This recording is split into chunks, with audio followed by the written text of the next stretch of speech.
Have you ever felt like someone's words or actions completely ruined your day? Maybe it was a rude comment, a betrayal, or just an unexpected inconvenience. It's frustrating, right? But here's the hard truth. No one has the power to control your emotions, unless you give it to them. What if you could stay calm and unbothered, no matter what life throws your way? Imagine walking through your day with unshakable peace, where criticism, negativity, and external chaos no longer dictate your mood. That's exactly what you'll learn today. We're diving into 10 powerful Stoic lessons that will help you stop reacting impulsively, let go of anger, and regain full control over your emotions. By the end of this, you'll have the mindset and tools to protect your peace, even in the most difficult situations. Let's get started. Your reaction is your choice. The power of emotional control. Imagine you are enjoying a peaceful morning, sipping coffee, feeling at ease, when suddenly, someone makes a rude remark or dismisses your ideas. Instantly, frustration rises. You think, why did they ruin my day? But here's the truth. They didn't. You did. Marcus Aurelius, the great Stoic emperor, reminds us, you have power over your mind, not outside events. Realize this, and you will find strength. The reality is that no one can make you angry, upset, or anxious unless you give them permission. Your emotions are not dictated by external events, but by your interpretation of them. The world can throw obstacles your way, but you decide how to respond. The space between stimulus and response.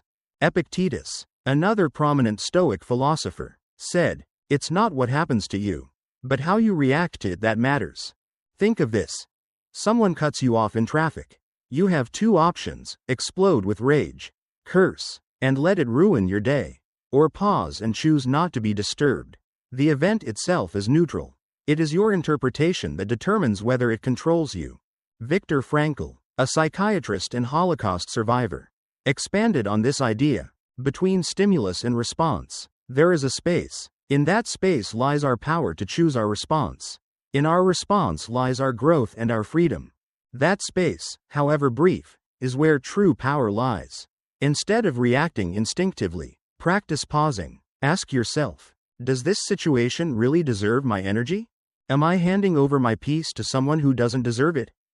How would a wise, composed person respond? By stepping back, even for a moment. You reclaim control over your emotions and reactions.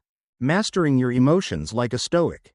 Seneca, one of Rome's greatest philosophers, advised, "Most powerful is he who has himself in his own power." Mastering your emotions does not mean suppressing them. Anger, frustration, and disappointment are natural, but they don't have to dictate your actions. Instead of being a slave to your emotions, you can become their master. One effective Stoic practice is negative visualization, premeditatio malorum. Imagine worst-case scenarios in advance.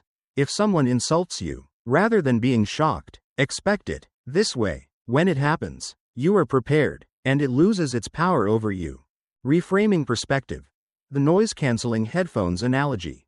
Think of emotional control like wearing noise-canceling headphones in a loud city.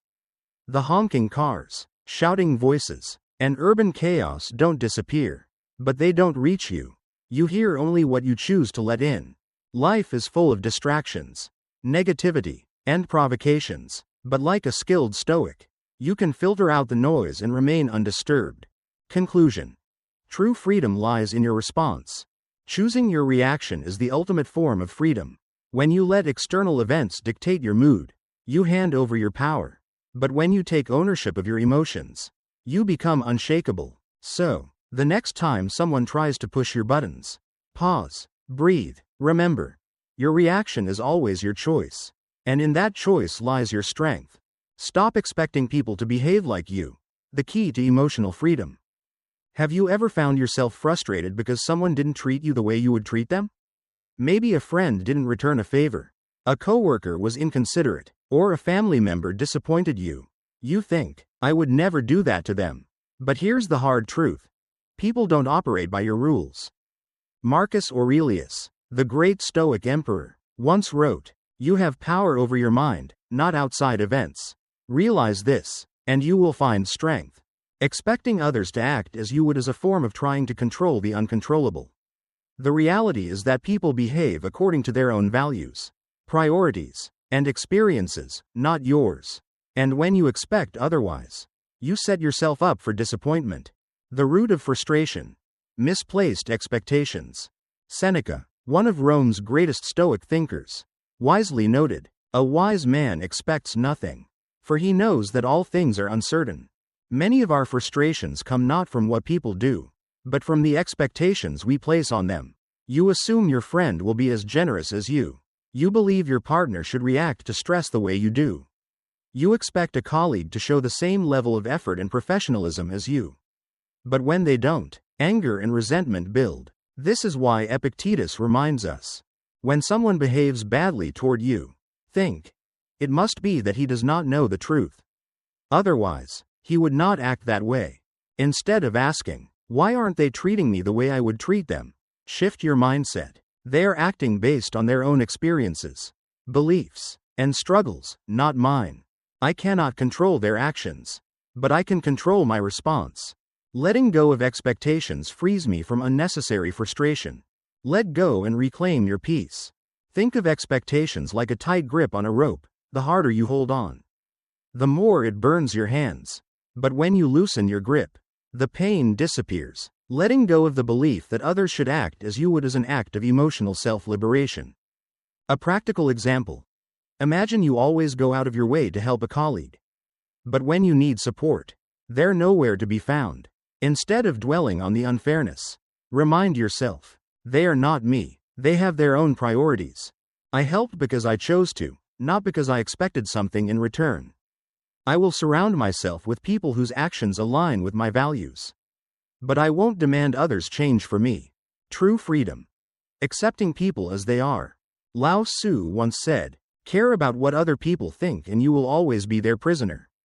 The same applies to expectations. When you constantly expect people to behave in a certain way, you make your happiness dependent on them. The secret to inner peace is acceptance, seeing people for who they are, not who you wish they were.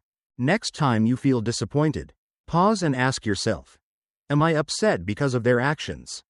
Or because I expected something different? Releasing expectations doesn't mean lowering your standards or allowing mistreatment. It means freeing yourself from the emotional burden of demanding that people be different than they are. The more you accept, the less you suffer, and in that acceptance, you reclaim your peace. Let go of the need to always be right, the path to inner peace. Think about the last argument you had, maybe with a friend, a family member, or a colleague. As the conversation escalated, did you feel the urge to prove you were right? Did you replay the argument in your mind, thinking of the perfect comeback you should have said? We've all been there, but here's the truth. The need to always be right is exhausting, unnecessary, and often destructive. Marcus Aurelius, the great Stoic philosopher and Roman emperor, once wrote, "If someone is able to show me that what I think or do is not right, I will happily change, for I seek the truth, which never harmed anyone." The harm is in persisting in one's own self-deception and ignorance. This simple idea is life-changing. Being right is not the goal. Seeking truth and maintaining peace is. Why do we feel the need to be right? The desire to be right comes from ego and insecurity. When someone challenges our viewpoint, we often interpret it as a personal attack rather than a simple difference of opinion. We instinctively go into defense mode, feeling as if our intelligence or credibility is on the line. But Seneca, another great Stoic philosopher, reminds us, a quarrel is quickly settled when deserted by one party. There is no battle unless there be two. What if, instead of fighting to be right, you simply let go? What if, instead of trying to win, you chose peace? Would you rather be right or be at peace? Many arguments are not about truth but about pride. We don't want to lose because it feels like a sign of weakness. But in reality, the strongest person is the one who can walk away from a pointless argument.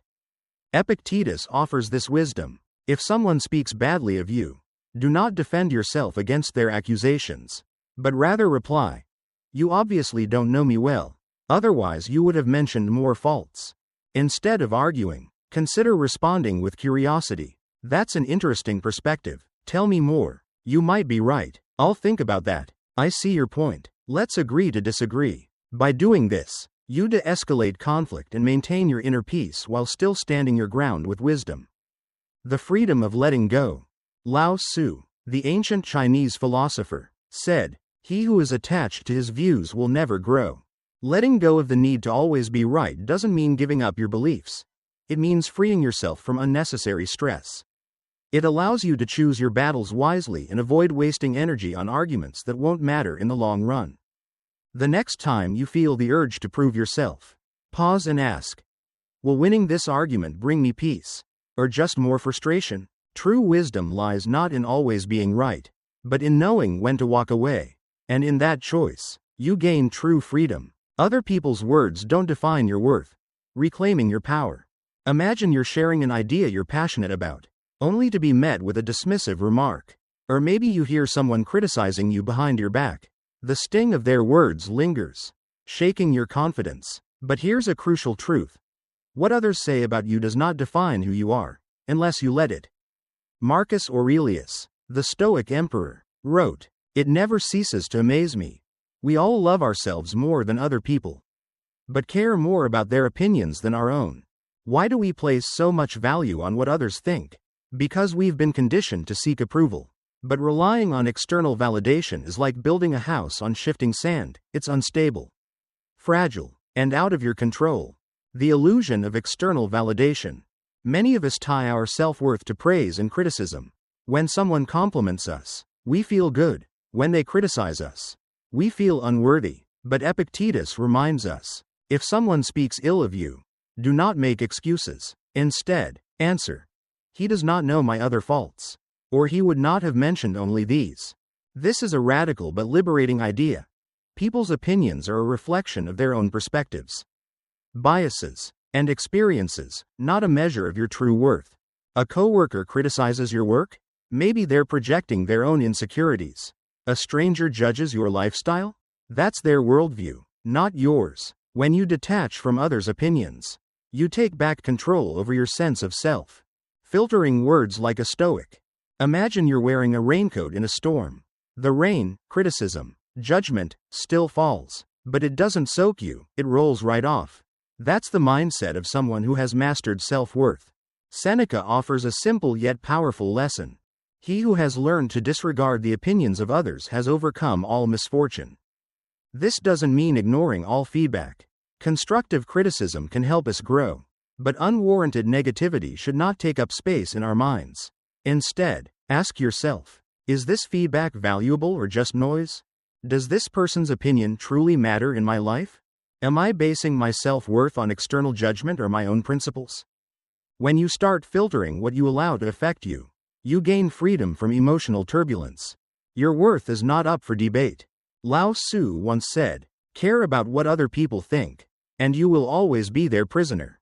True confidence comes from knowing who you are. Regardless of others' opinions, the world will always have critics.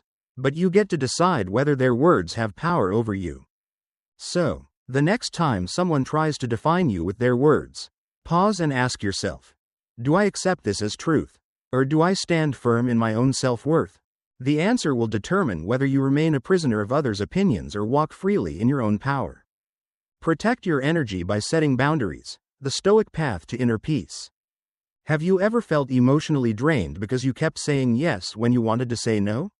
Maybe a friend constantly unloads their problems on you. A coworker dumps last-minute tasks on your plate.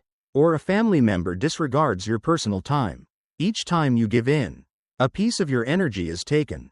But here's a powerful truth. You are responsible for protecting your peace. And that starts with setting boundaries. Marcus Aurelius, the great Stoic emperor, reminds us, if you are distressed by anything external, the pain is not due to the thing itself but to your estimate of it. And this you have the power to revoke at any moment. This means that feeling overwhelmed by others' demands is not simply because of them, it's because we allow it. Boundaries are how we take back control. Why do we struggle to set boundaries? Many people fear that saying no will make them seem selfish, unkind, or unhelpful. But Seneca offers a different perspective. You act like mortals in all that you fear, and like immortals in all that you desire. We act as if we have unlimited time, constantly giving ourselves away to others' expectations. But the truth is, Our time and energy are limited resources. If we don't protect them, we will find ourselves depleted, resentful, and unable to focus on what truly matters. The power of saying no. Epictetus taught, no person is free who is not master of himself. Saying no is not an act of rejection, it is an act of self-respect. A simple no sets the tone for how others treat you. Without clear boundaries, people will continue to take as much as you allow them to. Here's a practical way to set boundaries without guilt. 1. Be clear and direct. Instead of saying, I don't know, say, I'm not available for that. 2. Use I statements. I need some time to recharge after work, so I won't be available. 3. Stick to your decision. When you say no, stand by it. If you constantly give in, people won't take your boundaries seriously. Boundaries are bridges, not walls. Setting boundaries is not about shutting people out, it's about creating healthier relationships. When you respect your own limits, others learn to respect them too. Lao Tzu offers this wisdom. He who knows when to stop does not find himself in trouble. Overextending yourself doesn't make you a better person, it makes you a burned out one. You cannot pour from an empty cup. When you set boundaries, you ensure that you have the energy for what truly matters, your well-being, your goals, and the people who uplift you. So the next time someone demands more than you can give, pause and ask yourself, am I choosing peace? Or am I choosing exhaustion? Protect your energy, set your boundaries, and watch how much lighter, freer, and more in control you feel. Detach from others' opinions, the key to true freedom. Have you ever held back from doing something because you were afraid of what people might think? Maybe you wanted to start a new career, pursue a passion, or simply express yourself, but the fear of judgment stopped you. When we tie our self-worth to the opinions of others, we give away our power. Marcus Aurelius, the Stoic emperor, offers a powerful reminder. It never ceases to amaze me. We all love ourselves more than other people, but care more about their opinions than our own. This paradox highlights a deep flaw in human nature. We prioritize external validation over our own inner truth. But why? The trap of seeking approval. From a young age, we are conditioned to seek approval. Praise makes us feel worthy, while criticism makes us doubt ourselves. But Epictetus warns us, if you wish to improve, be content to be thought foolish and stupid. This is not an encouragement to seek ignorance, but a call to stop fearing judgment. If you live your life trying to please everyone, you will never be free. Consider this. If someone criticizes you, does that change who you are? Does it erase your skills, character, or accomplishments? Of course not. Their opinion is merely a reflection of their own worldview, not a definition of your worth.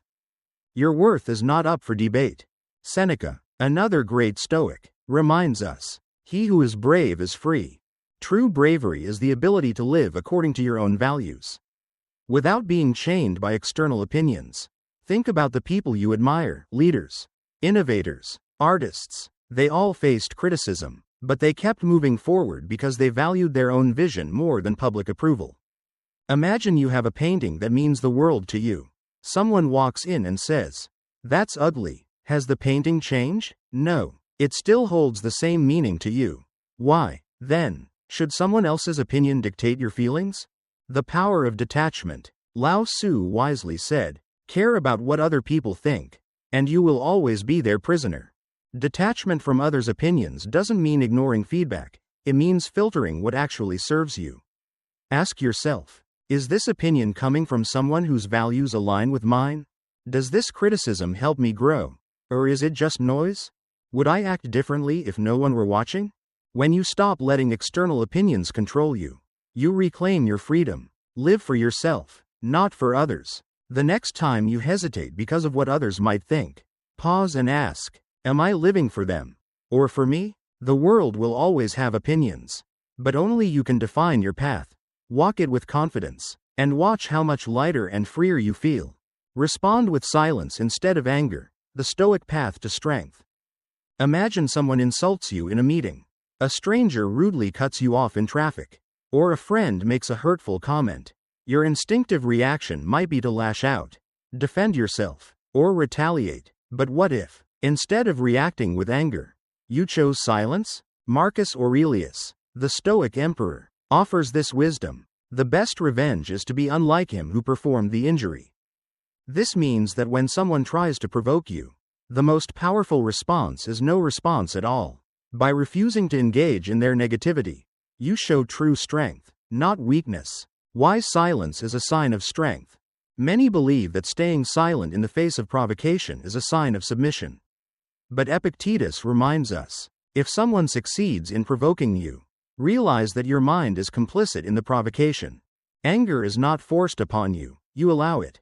When you react emotionally, you hand over control to the person who triggered you. But when you stay silent, you remain in charge. You dictate the energy you allow into your life. Think about the last time you argued with someone. Did it change their mind? Or did it simply drain your energy?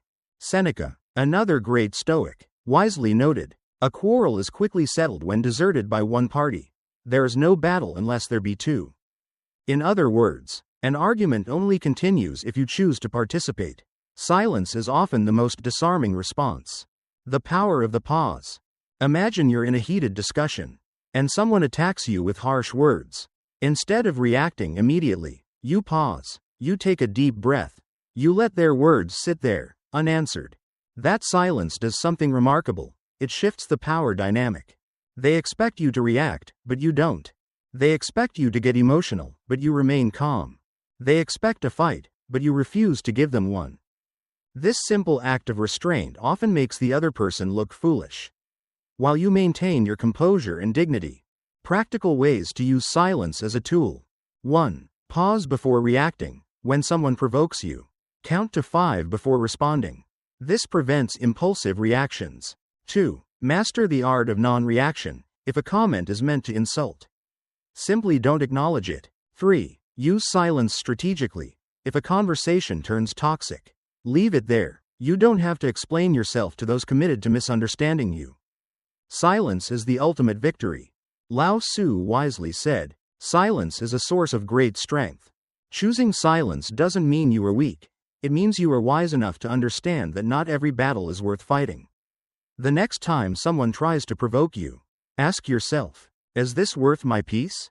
More often than not, the answer will be no. And in that moment, by choosing silence, you win without ever having to fight. Practice gratitude to dissolve anger. A Stoic approach to inner peace. Imagine you're having a terrible day, someone was rude to you. Your plans fell apart, and every little thing seems to go wrong. Frustration and anger build up inside you, making you feel like the world is against you. But what if, instead of focusing on what went wrong, you shifted your attention to what's still good? Marcus Aurelius, the great Stoic emperor, once wrote, "You have power over your mind, not outside events. Realize this, and you will find strength." This means that while you cannot control what happens to you, you can control how you perceive it. And one of the most powerful ways to change your perspective is through gratitude. Why gratitude and anger cannot coexist. Anger thrives in an environment of lack. It focuses on what is missing, what is unfair, or what went wrong. Gratitude, on the other hand, shifts your mind to abundance, what you still have, what is good, and what truly matters. Seneca, the Roman Stoic philosopher, reminds us, he is a wise man who does not grieve for the things which he has not, but rejoices for those which he has. If you allow anger to take control, you rob yourself of the ability to appreciate what is still present in your life. But when you choose gratitude, you weaken anger's grip on you. The power of shifting perspective. Let's say you're stuck in traffic, running late for an important meeting. You could fume with frustration, or you could pause and think, at least I have a car to get me there. At least I have a job to go to. At least I have this moment to breathe and listen to music or a podcast. This small shift in thinking won't change the traffic, but it will change how you experience it. Epictetus, another great Stoic, offers this wisdom. Wealth consists not in having great possessions, but in having few wants. Gratitude teaches us that happiness is not about getting more, it's about appreciating what we already have. And once you embrace this mindset, anger has no room to exist.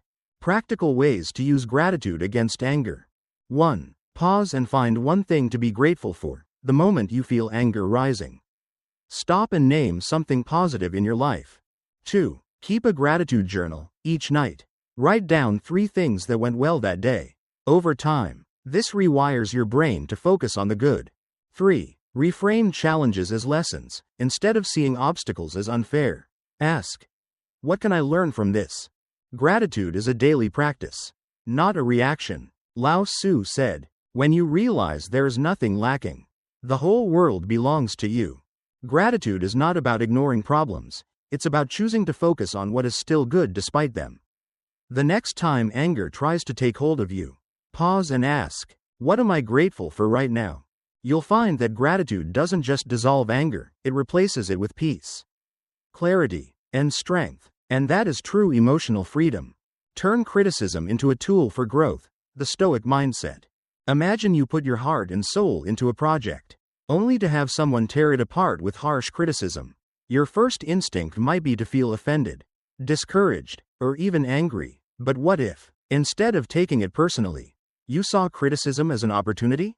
Marcus Aurelius, the great Stoic emperor, reminds us, if someone is able to show me that what I think or do is not right, I will happily change, for I seek the truth, which never harmed anyone. The harm is in persisting in one's self-deception and ignorance. This perspective is life-changing. Criticism isn't an attack, it's information. And how you use that information determines whether you grow or remain stagnant. Why do we fear criticism? Many people associate criticism with rejection. We take it as a sign that we are not good enough, that we have failed in some way. But Epictetus offers a different perspective. If anyone tells you that a certain person speaks ill of you, do not make excuses about what is said of you, but answer, he does not know my other faults, else he would not have mentioned only these.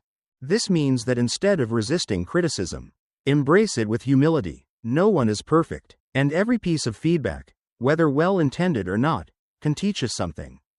The difference between useful and useless criticism. Not all criticism is valuable.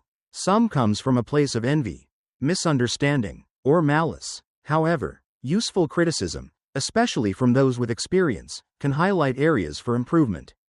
Seneca, another great Stoic, said, you should not paint yourself, nor trim your hair, nor give it a graceful wave, but you should decorate your soul, not your body. In other words, don't focus on superficial approval, focus on inner growth. Ask yourself, is this feedback from someone whose opinion I respect? Does it point out something I can genuinely improve? Am I reacting emotionally, or can I see this objectively? By filtering feedback this way, you separate useful insights from meaningless negativity. How to use criticism for growth. 1. Pause before reacting, instead of getting defensive. Take a deep breath. Ask yourself, is there truth in this? 2. Seek understanding. If the criticism is unclear, ask for clarification. Can you explain what you mean? I'd like to improve. 3. Apply what helps. Ignore the rest. Not all criticism deserves your attention. Keep what serves you. Discard what doesn't. Reframing criticism as a gift. Lao Tzu once said, he who knows others is wise. He who knows himself is enlightened. Criticism, when used wisely, is a shortcut to self-awareness and mastery. Instead of fearing it, embrace it. The next time someone criticizes you, ask, is this a lesson that can make me better? Because in the end, the strongest people are not those who avoid criticism, but those who learn from it. Master the art of letting go. The path to true freedom. Imagine holding onto a hot coal, intending to throw it at someone who hurt you. But while you wait for the right moment, the coal continues to burn your own hand. This is exactly what happens when you cling to anger, resentment, and past grievances. The truth is, holding on doesn't punish the other person, it punishes you. The real strength lies not in carrying the weight of past wrongs, but in learning how to let go. Marcus Aurelius, the great Stoic emperor, reminds us, you have power over your mind, not outside events. Realize this, and you will find strength. This means that while you cannot control what has already happened, you can control how you carry it forward. And sometimes, the wisest thing you can do is release what no longer serves you. Why do we struggle to let go? Many people believe that letting go means accepting defeat or justifying the wrongs done to them. But Epictetus offers a different perspective. Happiness and freedom begin with a clear understanding of one principle. Some things are within our control, and some things are not. If something is outside of your control, why waste your energy trying to change it? Holding onto resentment doesn't fix the past, it only steals your peace in the present. The weight you carry. Imagine carrying a heavy backpack filled with every grudge, every betrayal, and every disappointment you've ever experienced. How far could you walk before exhaustion sets in? Seneca, another great Stoic, advised, "We suffer more often in imagination than in reality." Most of our pain isn't from the actual event, it's from reliving it over and over again in our minds. Letting go isn't about forgetting, it's about freeing yourself from the unnecessary suffering that comes with holding on. The power of acceptance. Lao Tzu wisely said, "When I let go of what I am, I become what I might be." Letting go creates space for growth. It allows you to focus on what truly matters instead of staying stuck in the past. Ask yourself, is this thought helping me? Or is it keeping me trapped? If I let this go, how much lighter would I feel? What would my life look like if I focused on the present instead of the past? Practical steps to let go. 1. Acknowledge your feelings. Suppressing emotions only gives them more power. Accept how you feel, but don't let it control you. 2. Reframe the situation. Ask yourself, what can I learn from this? Every experience, even painful ones, can be a teacher. 3. Focus on the present. Letting go is a choice you make for yourself, not for the other person. Shift your attention to what you can control today. Letting go is strength, not weakness. The Buddha offers this profound wisdom. Holding on to anger is like drinking poison and expecting the other person to die. Letting go is not about allowing injustice, it's about refusing to let negativity dictate your life. The next time you catch yourself clinging to resentment, pause and ask, is this worth my peace? Because true strength isn't in holding on, it's in knowing when to release. Move forward and reclaim your freedom. Take control of your emotions and your life. Mastering your emotions isn't about ignoring your feelings, it's about choosing how you respond to life's challenges with clarity and strength. Every time you pause before reacting, set boundaries, or let go of what doesn't serve you, you take one step closer to true emotional freedom. If you found value in this, don't keep it to yourself. Share this with someone who needs to hear it. And I want to hear from you. Drop a comment below. Which of these Stoic lessons resonated with you the most? Make sure to hit that like button, subscribe, and turn on notifications so you never miss more insights on mastering your mind and living a stronger, calmer life. Thanks for watching. Stay mindful, stay strong, and stay unshaken. See you in the next one.